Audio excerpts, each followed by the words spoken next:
In the conflict of Israel versus Hamas, who's the good guy?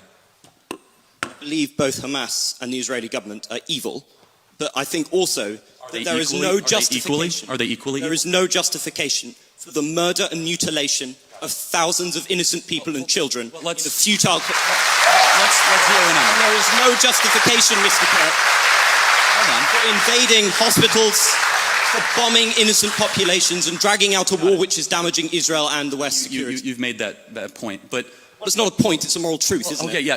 It was also a moral truth that the war started because 1,300 Jews were killed and 200 were taken hostage. And when you declare war on Israel, expect a firestorm in reaction. Let me finish, I let you talk.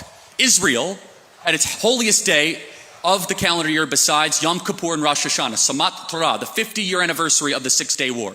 On Shabbat, Hamas invaded Israel, deciding to go recklessly to music concerts, to homes, to kibbutzes, and taking 200 plus hostages. They knew what they were doing. In one of the most cloistered urban environments on the planet, 2 million people live in a place where it's impossible to wage war. Impossible. Where they wear civilian clothing, they violate every tenet of the Geneva Convention, and the IDF, when they do something right, they get no credit. When they do life-saving surgeries of a Gazan child, they get no credit. When they drop leaflets, they get no credit. But when they happen to bomb a place where they are operating their military from, which we now know from third-party verified sources, hundreds of Hamas military operations are in mosques, schools, and hospitals. I'm sorry, the country where they were living in relative peace on October 6th, that all of a sudden we had a war, and Hamas started the war. And I don't see people that were really upset about the 2 million Germans that were killed in World War II, civilians. A tragic truth of war is that civilians die. I don't like it, and you don't like it. And they brought it upon themselves. The only operation and entity to blame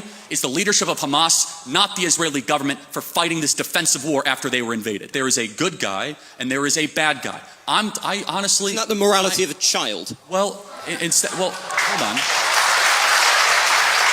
It's interesting you say that, because a child who knows that Israel is the good guy, Hamas is bad, has a lot more wisdom than a student like yourself at Cambridge University.